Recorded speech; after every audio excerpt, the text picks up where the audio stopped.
আজকে আমি খানমানের পাতার রেসিপি করতে যাচ্ছি। এটা আমি কালো জিরা দিয়ে ভর্তা করব। এই যে কালো জিরা, এটা দিয়ে আমি এটা ভর্তা করব। কিভাবে আমি ভর্তা করি এটা আপনাদের সঙ্গে আজকে শেয়ার করব। দেখেন খানমানের পাতা কিন্তু আমি অনেক সুন্দর করে ধুয়ে নিয়েছি। এবার আমরা এটা কেটে নেব।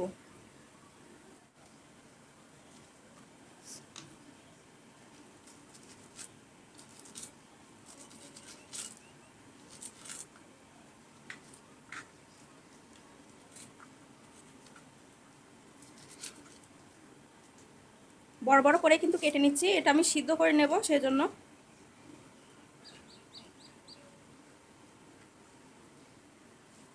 যদি গোটায় রেখে দিতাম পাতা তাহলে বাড়তে আমাদের একটু অসুবিধা হতো, সেজন্য আমি ছোট ছোট করে কেটে নিচ্ছি।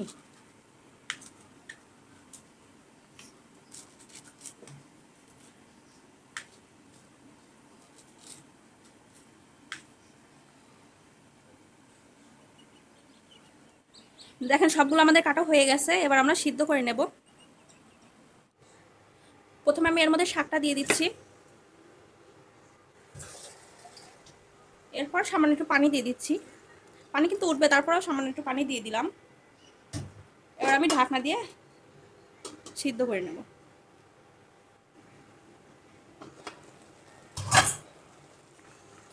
দেখেন এটা কিন্তু একদম সিদ্ধ হয়ে কমে গেছে। এবার আমরা এটা নামিয়ে ফেলবো। দেখেন রসুনের কোয়া কিন্তু আমি দিয়ে দিয়েছি।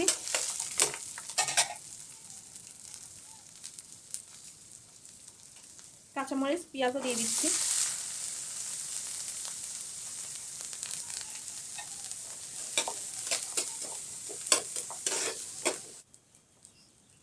দেখেন কালার চেঞ্জ করে কিন্তু ভেজে নিয়েছি। এর মধ্যে আমি সরিষার তেল দিয়ে দেব।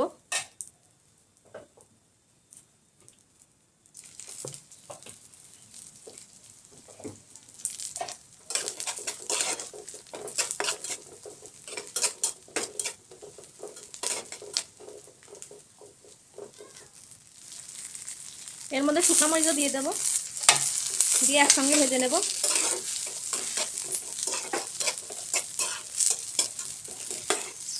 এখন আমি এর মধ্যে খানমানের পাতা যে সিদ্ধ করে রেখেছি সেগুলো দিয়ে দেব।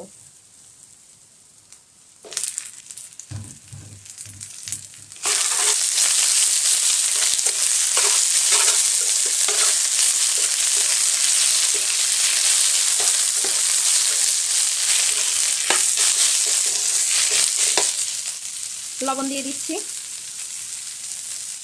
দেখেন লবণ দেওয়ার পরে কিন্তু পানি বের হচ্ছে। এই পানিটা ভালো করে ফুটিয়ে নিতে হবে।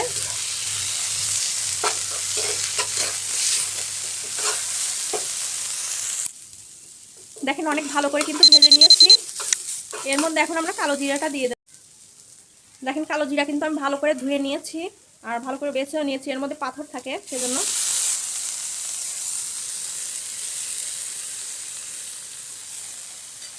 এবার আমি ভালো করে ভেজে নেব।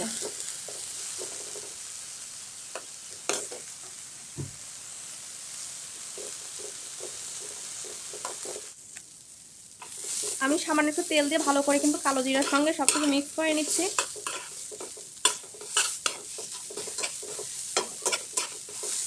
এটা এখন বেটে নেওয়ার জন্য একদম তৈরি হয়ে গেছে।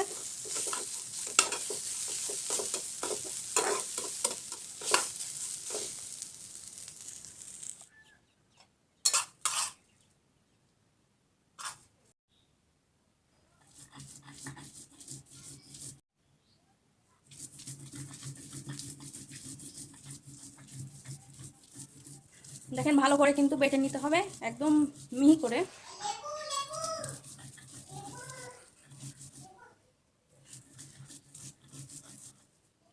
একবার করে আমি বেটে নিয়েছি, আবার বাটবো।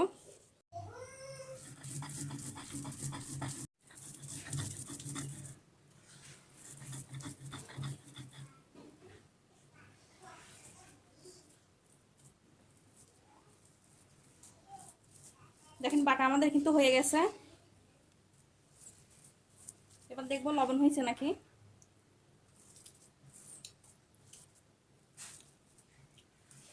লবণ আর সরিষার তেল একটু দিয়ে দেবো।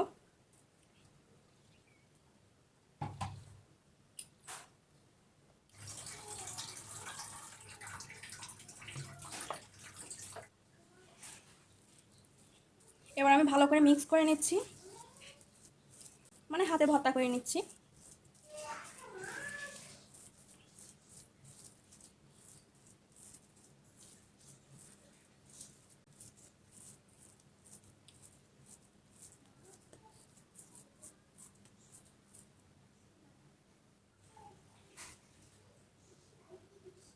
দেখেন ভর্তার রেসিপিটা আমাদের হয়ে গেল, খানমান আর কালো জিরার ভর্তা। আশা করি আপনাদের অনেক ভালো লাগবে। সবাই ভালো থাকবেন। খুদা হাফেজ।